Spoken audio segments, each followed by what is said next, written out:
So welcome to the training for Central Count. A lot of this is repeated information because not a lot changes from election to election, but there is some new stuff. So just overall going over the duties for you as the Central Count Board of Canvassers. So you convene at 7 a.m. on Election Day, and that's when you can start processing those absentee ballots. I just looked to see how many returned we have right now, and it's about 1,350. So I'd imagine we're looking about 1,500 for the day. With those numbers, again, I'm thinking you all will get a nice long break between being done or from whenever processing whatever you have and then coming back at the end of the night. So that'll be nice.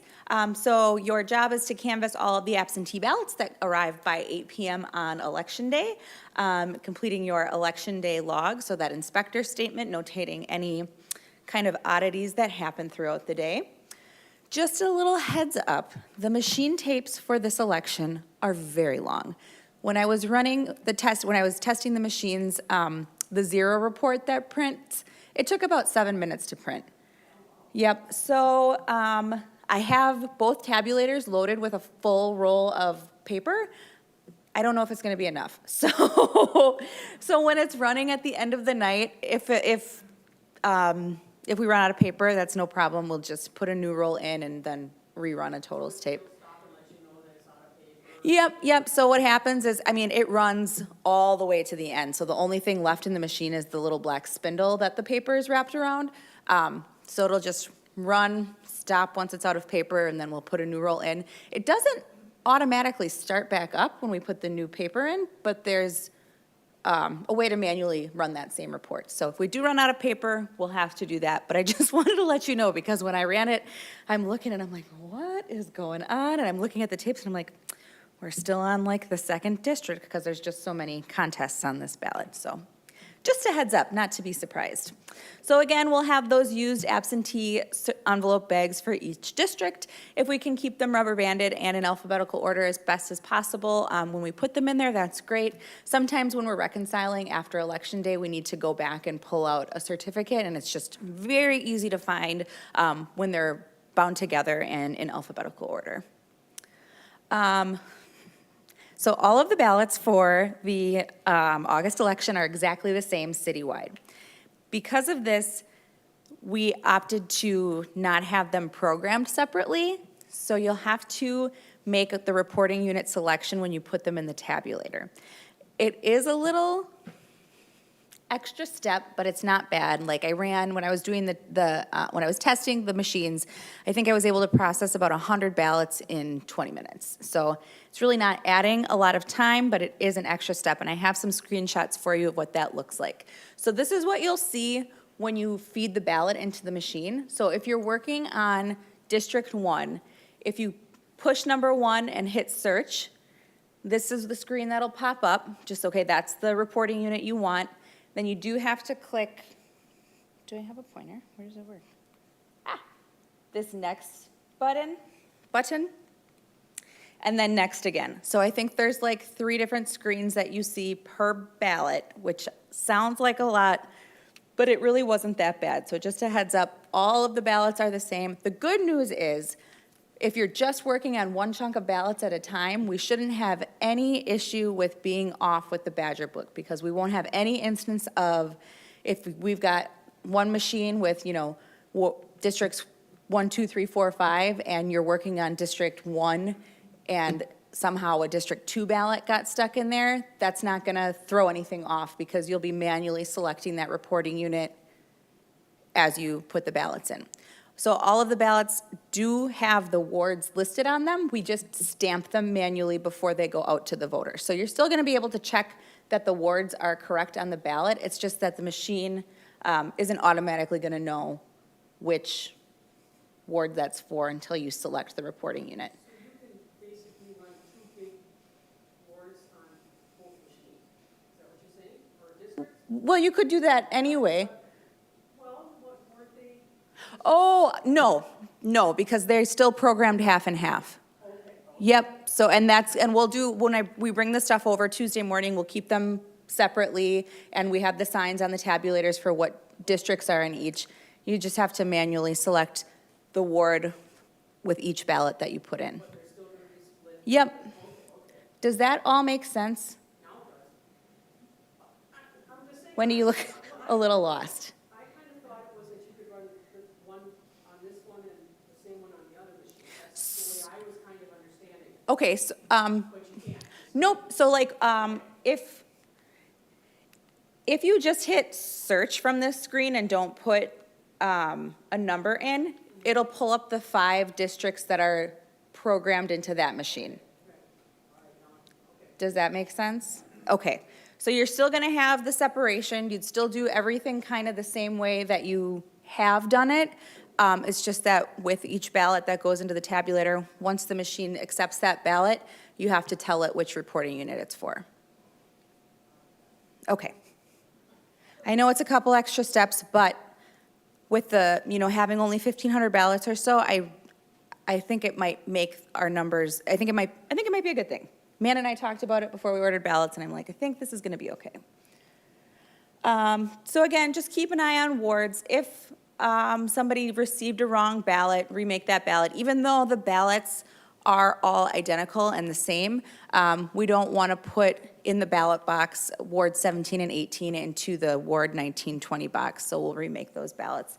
We did come up with a little bit of a new filing system in our office for sending those ballots out, so we continue to work on improving that, but sometimes it happens where somebody gets a wrong ballot. The good news is, though, all of the ballots are the same citywide, so you'll be able to transfer the votes identically from if there's an incorrect ballot to the correct ballot.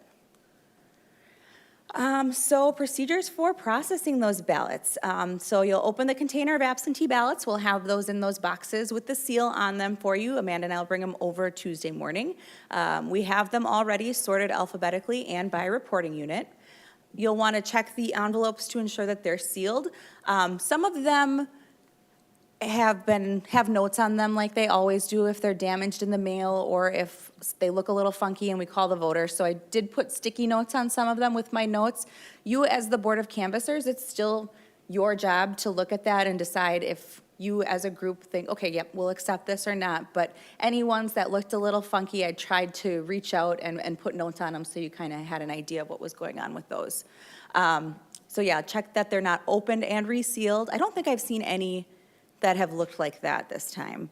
And then you'll be looking for that voter signature, the witness signature, and then the witness address. So again, kind of checking for 3 things. So we want to see that voter signature. If they don't date it, that wouldn't be a reason to reject it, so you don't have to look too carefully at that.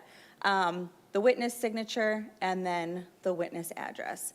And when I go, I have to mark the ballots returned into the WisVote system when they come in through the mail. So I do review all of these before you have them. Sometimes I miss one, but if there is anything missing, I try to reach out to the voter or send it back to them so that the ballots that are in your boxes are already complete. But again, you as the board get to make that determination if you're looking at something to ensure that it is complete. There's sometimes folks, witnesses will put their address on the same line as their signature. So if I've noticed they've done that, sometimes I'll just put a little arrow down like, oh, the address should be there, but it's on there. But again, as the board, that's your call to make. So there's a few reasons that you would reject an absentee envelope on Election Day. So if that voter signature is missing, if it doesn't have a witness signature, if the address of the witness is missing, if the envelope appears to be tampered with, or if you know that that voter is deceased. These wouldn't be rejected. Oh, we'll get there anyway. So if the envelope is found to be insufficient, don't open that one. Set it to the side, unopened. Rejected ballots happen after the polls close at 8. The reason for that is the voter does have until 8 p.m. to come and make any corrections to that ballot or to that envelope. So we just set that aside until 8 p.m., at which time it goes in the rejected envelope box. They would not get a voter number. And then, again, that goes in that brown rejected absentee ballot envelope. If you are looking at the ballot and it is sufficient, that's when you'll open them. Badger Book, you can process up to 10 at a time with that scanner if you like to use that. Upon accepting each ballot, the board, you'll have to mark in red on the ballot the voter number. That Badger books assigning the voter number that you're putting onto the ballot. I know in the past, you've always put the number on the envelope as well. If that makes your process easier, feel free to keep doing that. There's no reason that it can't be on the envelope, but state statute says that it has to be on the ballot. So if it's easier for you to do both, go ahead and keep doing that. So you'll want to look at the ballot to ensure that there's only one ballot enclosed. If there are two ballots enclosed, you will need to look at them and see if they're both marked. If there's somehow two ballots in that envelope and they're both marked, that would be rejected. So even though it's opened, it's still going to go to the rejected pile. The reason for that is you really have no way of knowing which one the voter wanted to vote. You can only vote one ballot. I don't know if the voter's trying to vote twice or whatever. So if they're both marked, that's going to get set over to your rejected pile. If there's two ballots enclosed and only one of them is marked, so there's a blank ballot and a marked ballot, I notated it in your inspector statement, but you can process that marked ballot. You'll also want to check to look that the ballots contain the initials of the clerk. If there aren't clerk initials on the ballot, that's not a reason to reject the ballot, but notate that on your inspector statement. The reason you check that is if there's a recount or something like that, or numbers are off and a ballot needs to be drawn down or something like that, those ballots would be first to be pulled if it ever got to that point. So I'm just telling you that so you know why you're looking at that. Even if the initials aren't there, you still count it anyway. And then double check that the ward number on the ballot matches the ward number on the envelope. Again, if not, that would be a ballot that would need to be remade. So where does the envelope go? They go in the used certificate envelope of absentee electors carrier bag like you have for the last few elections, except for those rejected absentee envelopes, which will go in that kind of brown envelope to be rejected at the end of the night. So just a reminder on some best practices. Ballots shouldn't be pre-numbered. We should be waiting to get those voter numbers from the Badger book. If it's easiest for you to process those remade ballots all at once rather than as you come across them, go ahead. Whatever works best for you all on election day is how you should do those things. These are just my ideas for you. I always think it's helpful to strategize for the day before you get started, just so everyone kind of has a plan, know what their roles are, and that usually makes for some pretty smooth sailing. And then we'll again have the sign-in sheets at each Badger book to just record who's there when. If numbers get off for any reason, it's just helpful to kind of know who was there in case maybe, we ask, hey, did anything odd happen? Oh, yeah, something did, and then could explain why the numbers might be off. So again, we'll do the 3 Badger books and 2 DS200s. I would recommend opening a batch from one DS200 and the other so you can run kind of parallel tracks of everything. Yeah, just kind of like we've always done. Any qualified elector can challenge an absentee ballot. The Board of Absentee Canvassers should challenge an absentee ballot cast by an elector whose name is on the ineligible voter list. And we do have the challenge procedures and a whole challenge packet laid out for you in your supplies. So just a little overview of remaking the ballots. If you want to look on the back side of your sample ballot, I know you're all very familiar with remaking ballots, but the ballot that you're remaking is going to get like B1 or however you want to label them in that original ballot line, and then the ballot that you're remaking would get B1 on the duplicate line on the other ballot. So you'll transfer votes based on voter intent. In overvoted contest on the original ballot, it would be left blank on the duplicate ballot. Although we're going to get to counting votes in this particular election in a few slides. This is a tricky one.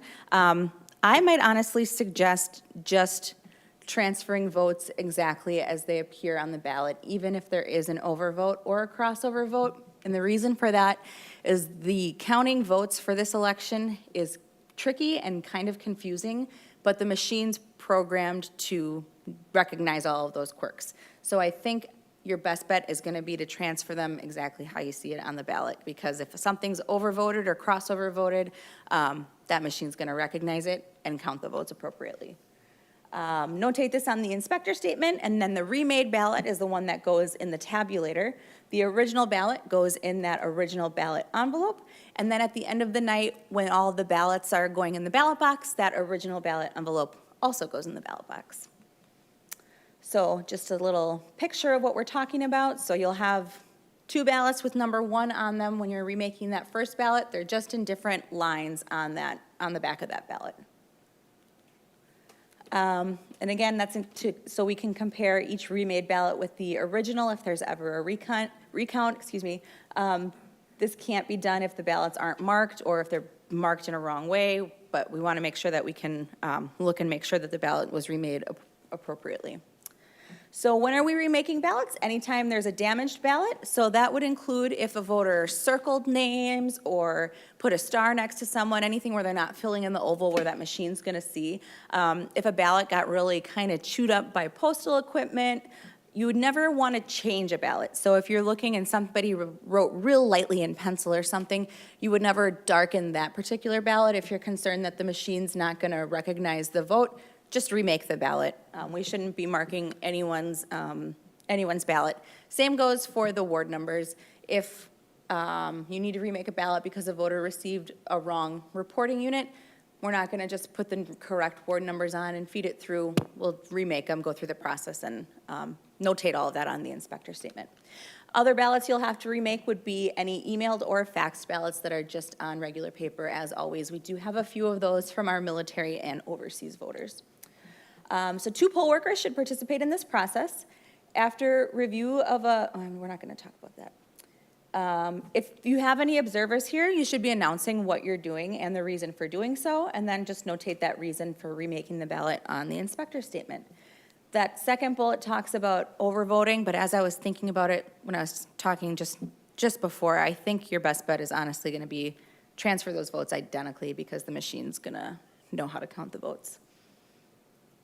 You'll also have your supplemental poll book that'll be attached to your poll book cover sheet. This would be to use if you can't find a voter's name in the Badger book. You're going to give them a separate number, so 1A, 1X, whatever you want it to be, and then just need to remember to add those numbers to your Badger book totals at the end of the night when you're completing the inspector statement and tally sheet.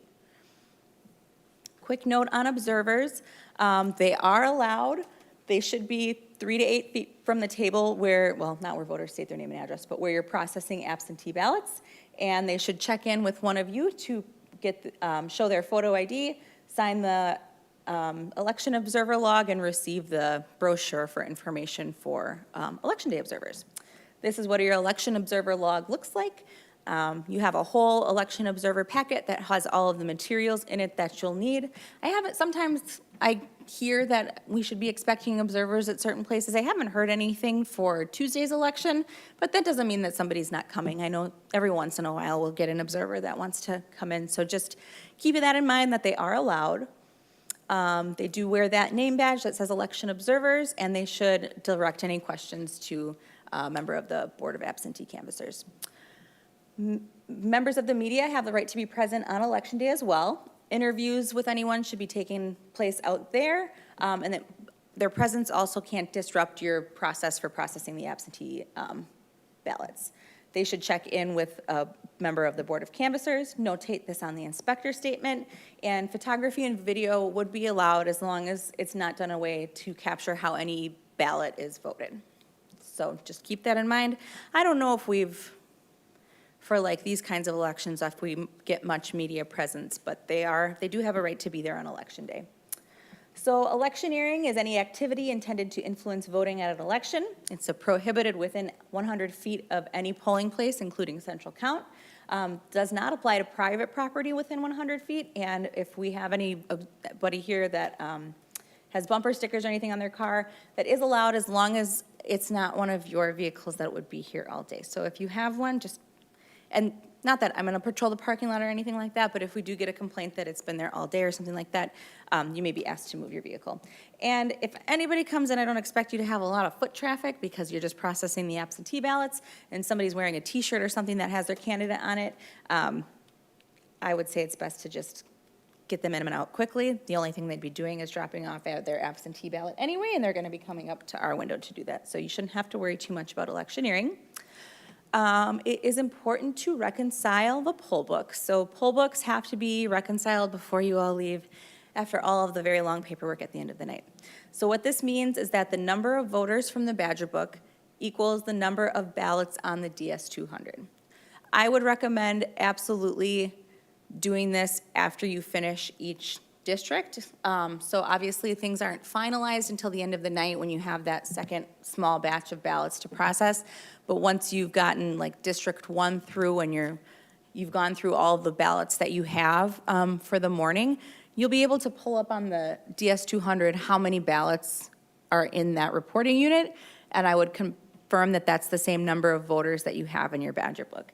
Especially with the end of the night paperwork taking as long as it does, if there are any discrepancies, I imagine they'll happen during those bigger batches in the morning, and then if you have time, and then you'll have plenty of time to figure it out before you take your break and come back at the end of the night. So that's an important step. So check them regularly, definitely after you've finished a district. Again, we're wanting to make sure at the end of the night we want the number of voters on the Badger book to match the number of ballots in that tabulator.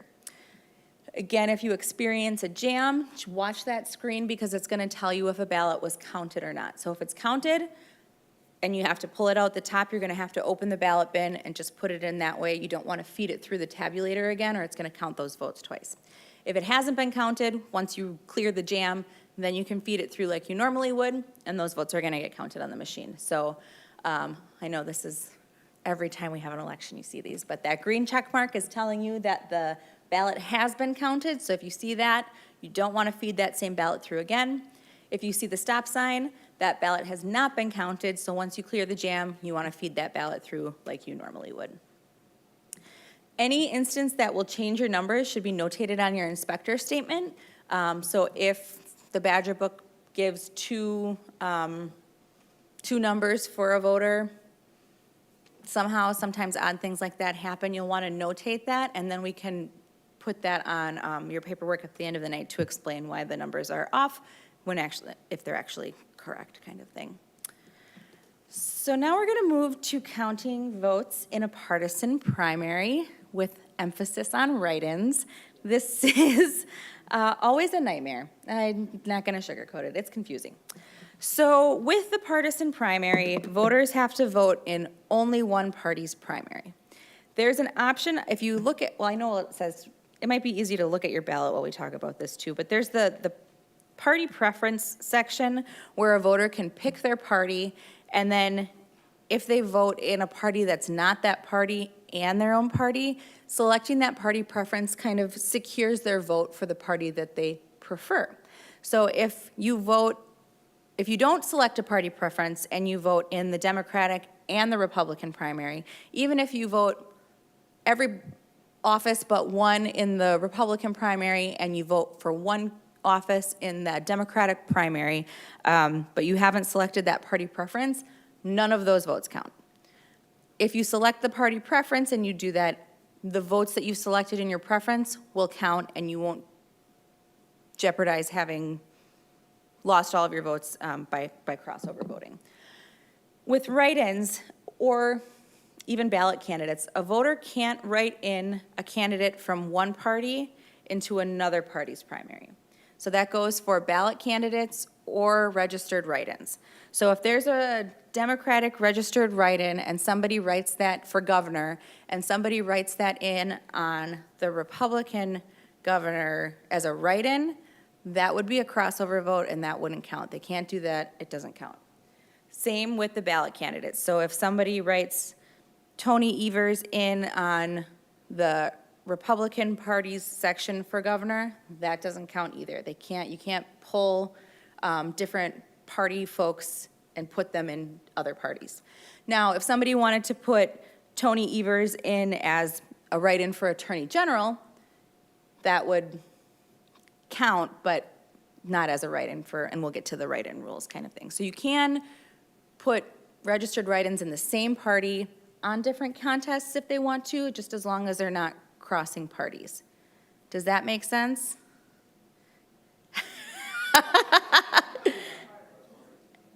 Okay. Correct. In any which way, right, okay. So voter intent is always the controlling factor in determining if and how a vote should be counted. If there's a question, the decision is made by the majority of you as the absentee ballot board of canvassers. Okay, so we're just gonna run through a couple examples. If a voter does not select a party preference, casts a vote on one party's ballot, and then writes in on that same party ballot the name of a person whose name appears on another party's ballot. Oh, I might have misspoke just before. So the voter only marked one party ballot, so it's not a crossover vote. It's not that their entire ballot would be discounted, but the write-in vote would not be counted. So whatever contest they wrote in that name from another party, that particular one would not be counted. I'm hoping we don't have to deal too much with this. I don't want you to, the write-in and the party stuff can make your head swim sometimes. I just kind of want to lay out that we've got all these extra rules, so at the end of the night or after each district, when we're pulling out those write-in ballots, you kind of have an idea what kinds of things you're looking for.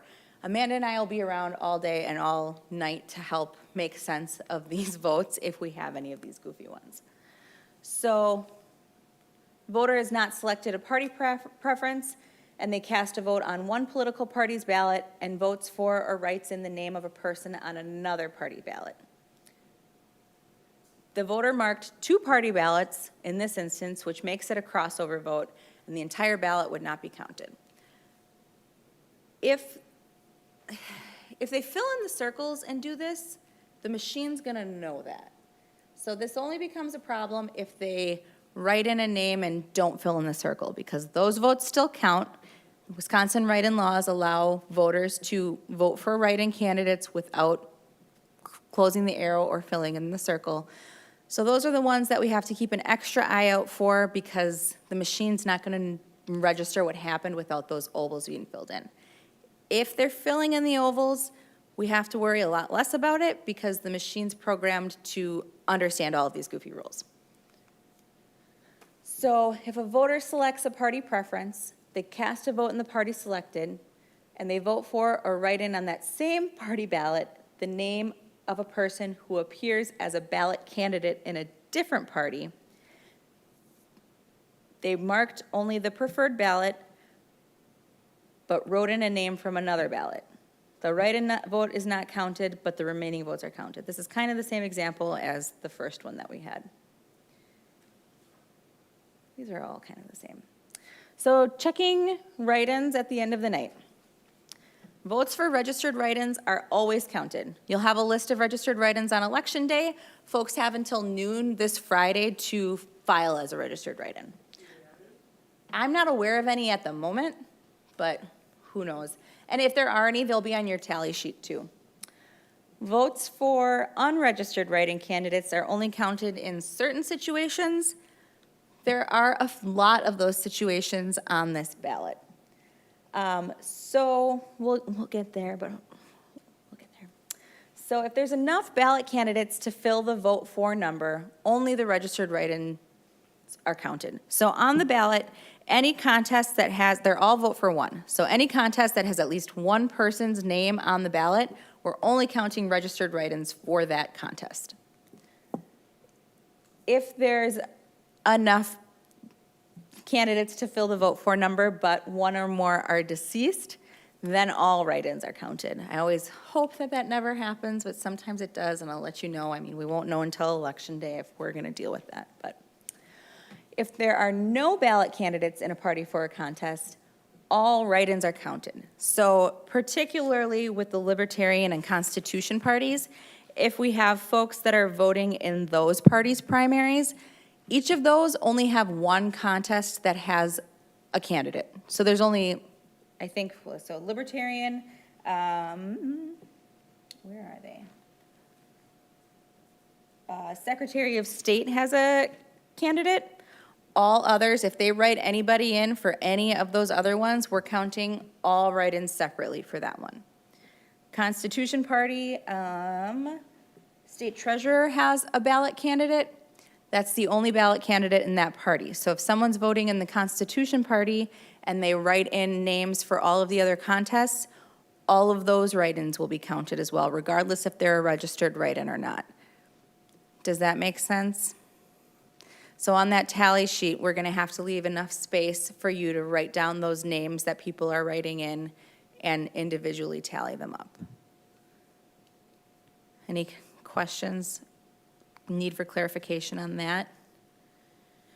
Okay. So if you're looking at the write-ins at the end of the night and a majority of you determine that a write-in was not correctly tabulated, we'll have to manually adjust those machine tapes and reflect the correct number on the tally sheet.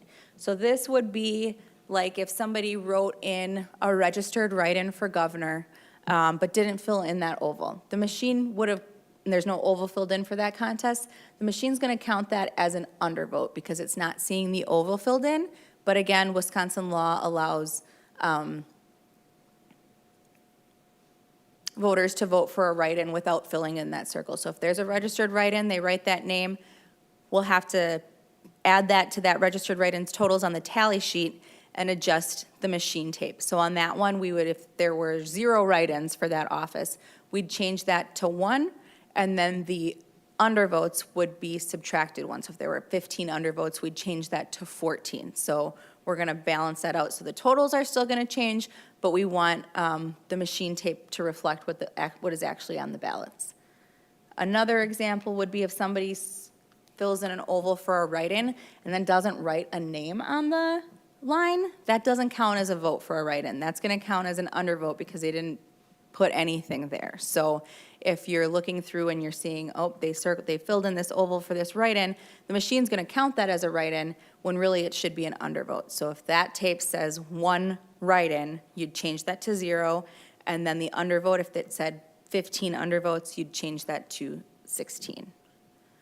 Does that all make sense? Okay. Once every 2 years we do this, guys.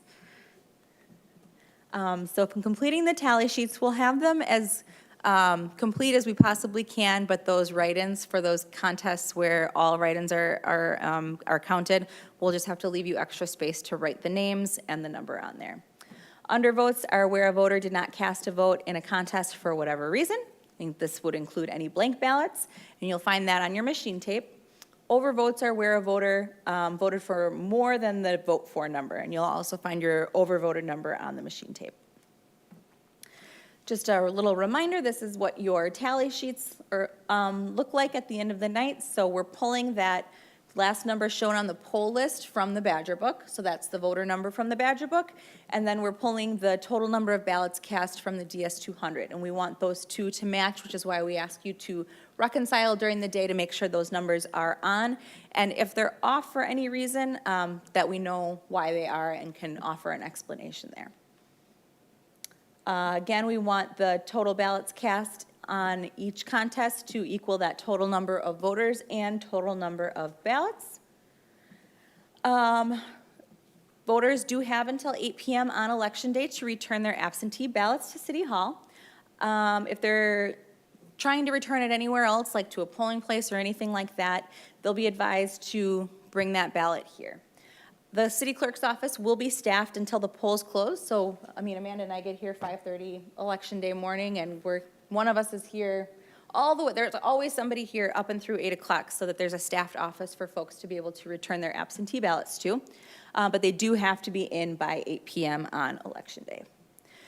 I don't know if we'll have people coming in. We've had some instances in our office with absentee voters because some folks have dropped out of the race that they want to spoil their ballot and cast a new ballot for somebody who's still running. That's not allowed on Election Day. So actually starting on Monday, folks can't spoil their ballots. So if you have anyone that just wanders in and we don't see them and they say, I turned in my ballot, but I voted for someone who dropped out and I want to cast a different ballot, they can't. And they can't spoil their ballot and go to the polls either. So as of Monday, if their ballot's returned to City Hall, that's the ballot that's going to be counted. They don't have the option to go to the polls. If you have anybody that stops in to do that and there's an issue or you want Amanda or I to just get involved and talk to them right away, we're across the hall, just come and get us and be happy to explain the rules around that. But just so you know, our office is seeing some of that, and I just wanted you all to know that if they come in on election day and their ballot's already here, that's what gets counted. At 8 o'clock, the polls officially close and no additional ballots can be accepted. That's when we get to start all of the end-of-night paperwork and print the totals. Like usual, we'll send the totals over to the county via email. So once those tally sheets are complete, either Amanda and I will take care of getting those emailed over to Jessica Backus at the county, so you don't have to worry about calling in any totals or anything like that. End-of-night paperwork. So we'll have 20 poll book cover sheets, 10 inspector statements. I'll make copies of those ones for you. Tally sheets you'll have 20 of. A copy stays here at the city, a copy goes to the county. All of the ballot boxes have the certificates that need to be complete. Same with the used certificate envelopes, where those used absentee ballot envelopes are going. The rejected ballot envelopes, you'll have 10 of those, and then the machine tape. So at the beginning of the day, you want to make sure to sign that 0 report. At the end of the night, it'll print 2 totals tapes for you, and you'll need to sign each of them. And then we can help you put in the appropriate spot where they go. Just a note about the rejected ballot envelopes, even if you have no rejected ballots, you still need to sign that one. So that one always gets signed even if you don't have any rejected ballots. So we don't want to close the polls on the Badger book just yet. The participation list and count report gets ran. There is a checklist, otherwise Amanda and I are around to help with all of this end-of-night processes. And then that thumb drive does get removed from the Badger book and returned to across the hall or me at the end of the night. Same with the DS200 thumb drives. So we're kind of done with the training, but I thought maybe we could brainstorm and come up with a plan for that end-of-night paperwork, unless we all feel good about it. I know it's always a little stressful, it's always a little chaotic. We try our best, we always have good intentions, but it always feels like at the end of the night, it's kind of chaos. Does anybody agree? So what I do in the morning is I set everything up by the district with the piles of everything. Is that good? Still do that? Okay, so we'll keep setting it up the same way. I'm wondering. So more tables? Okay.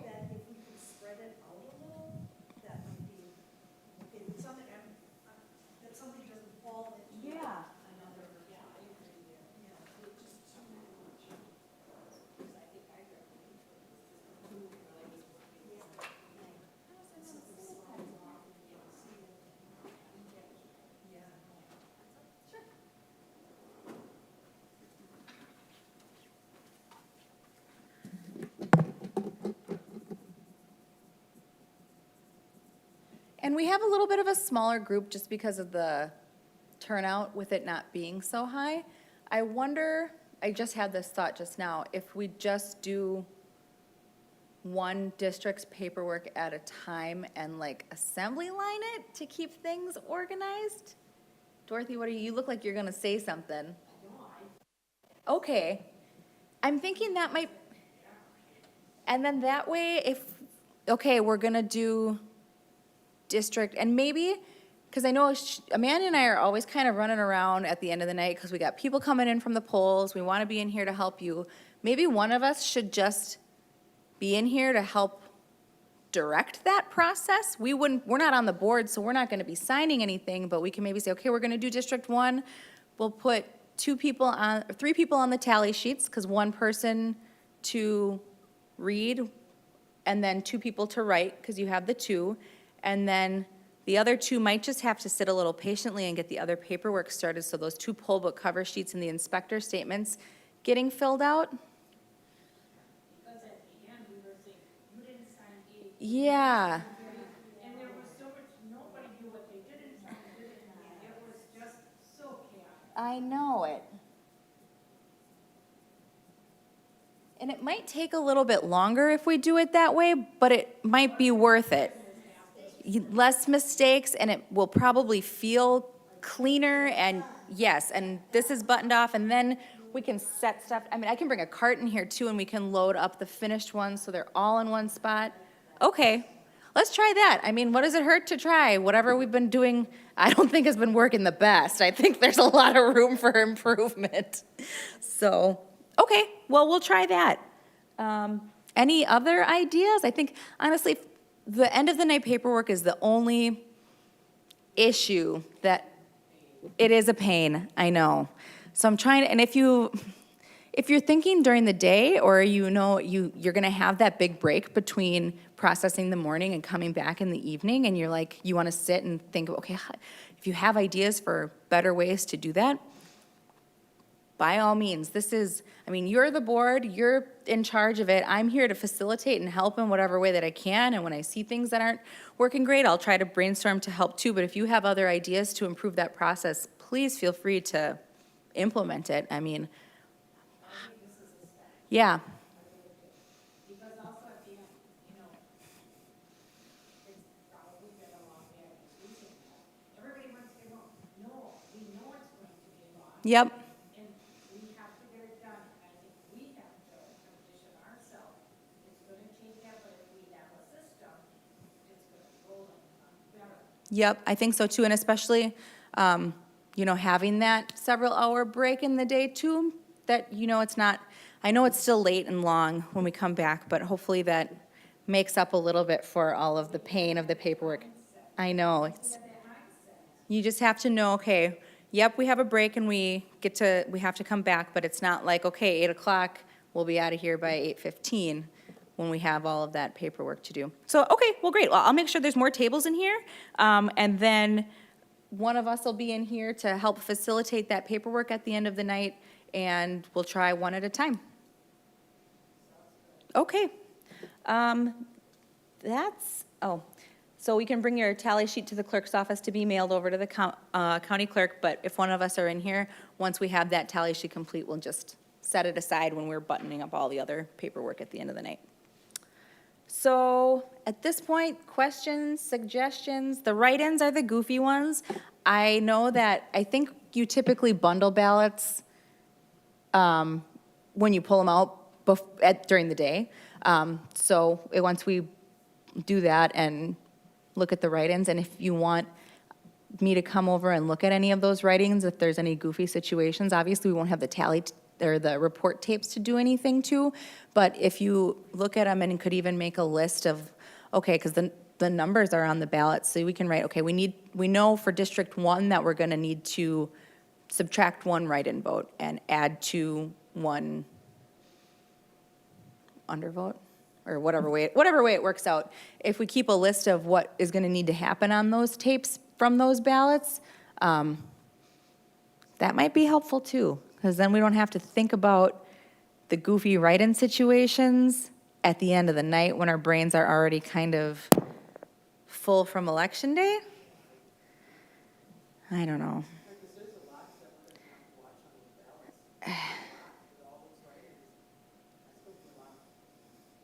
Yeah, August elections are not my favorite.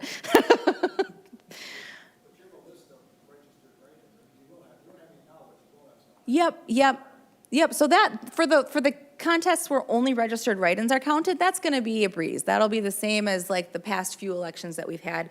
But it's really those, the Libertarian and Constitution Party votes. A lot of times when people vote, well, I feel like a lot of times when people vote those parties, they write like the same person's name in every contest. So then they all have to get or they'll write their own name. And because there's nobody running in that office, every write-in gets counted. So the good part about that is, I guess, there's not a ton of folks that vote in those parties, but there's enough that we have to look at them. Yeah. When you pull the ballot out and you can see their write-ins, do those get separated or? Yep. So you'll want to, when you're bundling ballots, you'll want to pull the write-in ballots so that when we're doing the tallying, they're right at the top, and you don't have to sift through several hundred ballots to find those. You've already kind of gotten those at the top of the stack in the box. Okay. Anything else? It does. Yep. The counting the votes is confusing, but everything else works out pretty well. Okay, well, I'll make sure that there's some extra tables. We'll keep setting it up in the same way with the piles by district and the ballot boxes right below that, so everything's in one spot. We'll be around at 7 when the poll is open, and you can get started if you have any questions, but you'll have your instructions for the tabulators, your instructions for the Badger books, all the same supplies, so we'll continue sending PPE and cleaning supplies if you need them. We'll have all kinds of resources, but you know where to find us right across the hall if anything goofy comes up on Election Day. All right, well, that's all I have. Thank you all for all of your hard work. We'll get through August, and then we'll have November, and then we'll have February, then we'll have April, and then we'll have a little break. So, all right, well, thanks, everyone. I'll be here for a couple minutes if anybody had any other questions you didn't want to ask in front of the very large group, but I really do appreciate all of your hard work on Election Day.